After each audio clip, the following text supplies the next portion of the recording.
लागू करने जा रहे हैं। उत्तराखंड में यूसीसी को लेकर उन्होंने कहा ये इसको यूसीसी नहीं बोल सकते आप। Hindu marriage act, Hindu succession act को एक्सेप्शन दे रहे आप। ट्राइबल्स पे लागू नहीं होगा। कहाँ का यूनिफॉर्म सिविल कोड है ये?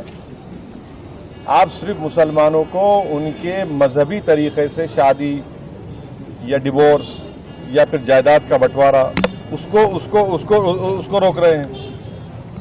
तो कहाँ है यार? आप तो Hindu marriage act, Hindu succession act में तो लागू नहीं हो रहा। और ये झूठ बोल रहे हैं। इस देश में ऑलरेडी अगर आप अपने रिलीजन के कानून के तहत कोई चीज नहीं करना चाह रहे तो आपके पास स्पेशल मैरिज एक्ट है, इंडियन सक्सेशन एक्ट है, जुवेनाइल जस्टिस एक्ट है, उसको इस्तेमाल करिए ना। और ये बात हमको समझ में नहीं आ रही कि हिंदू अनडिवाइडेड टैक्स रिबेट जो मिलता है, 2 साल पहले 1700 करोड़ का टैक्स रिबेट मिला, वो क्यों नहीं मिलता मुसलमानों को, ईसाइयों को? ये तो राइट टू इक्वालिटी के खिलाफ है। और आप यूनिफॉर्म सिविल कोड की बात करते हैं, मगर कोई अपना मजहब हिंदुइज्म से चेंज करता है तो उसको परमिशन लेना पड़ता है। तो कहाँ का यूनिफॉर्म सिविल कोड हुआ ये? सर कहीं ना कहीं ये जो वक्फ एक्ट है वो सीधे तौर पे मुसलमानों से जुड़ा हुआ है। देश के मुसलमान क्या चाहते हैं? वो ये जो एक्ट है वो लागू होना चाहिए। कौन सा एक्ट? वक्फ अमेंडमेंट एक्ट। नहीं, देखिए, जहां तक हम जानते हैं, मुसलमानों का एक बहुत बड़ा ऑर्गेनाइजेशन है, all India Muslim personal law board, जिसमें मुसलमानों के मुख्तलिफ मसलक और मुख्तलिफ ऑर्गेनाइजेशन, सोशल, रिलीजियस सब हैं। सब ने उसमें पर्सनल लॉ बोर्ड ने इसको रिजेक्ट किया है।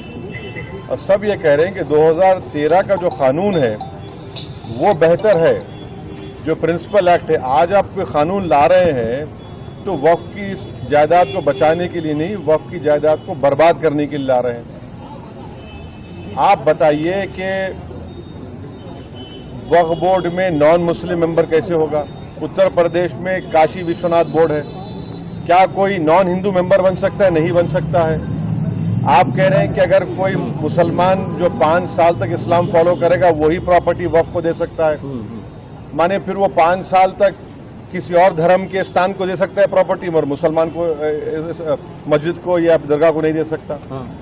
तीसरा, आप कह रहे हैं कि कलेक्टर को हम पावर देंगे। कलेक्टर कैसे पावर देगा? वो तो प्रिंसिपल्स ऑफ नेचुरल जस्टिस के खिलाफ है। कलेक्टर तो गवर्नमेंट का अपॉइंटी होता है।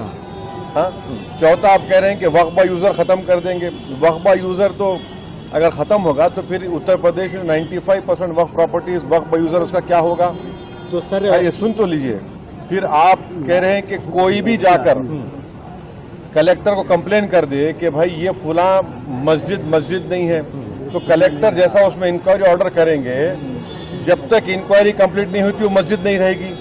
इस बिल में प्रोविजन है, लिमिटेशन एक्ट हिंदू धर्म के ऊपर अप्लाई नहीं होता, ना सिख के धर्म, ना ईसाइयों पर होता है। आप सिर्फ मुस्लिम जायदादों पर लिमिटेशन एक्ट को अप्लाई कर रहे हैं। तो ये वक्फ प्रॉपर्टीज को बचाने के लिए कहां लाया जा रहा है बताइए हमको? ये तो अच्छा 7% वक्फ फंड देना पड़ता है, उसको 5% कर दिया आप।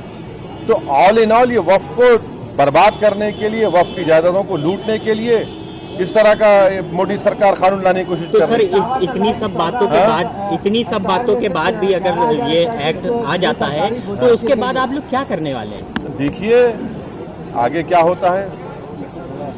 आगे क्या होता है? CAA का प्रोटेस्ट हुआ था। हाँ। प्रोटेस्ट होगा, बराबर होगा, एहतजाज होगा, क्यों नहीं होगा? सड़कों पर होगा। देखिए काउंटर होता है और कानून व्यवस्था की बात करने वाली सरकार में 4 लोग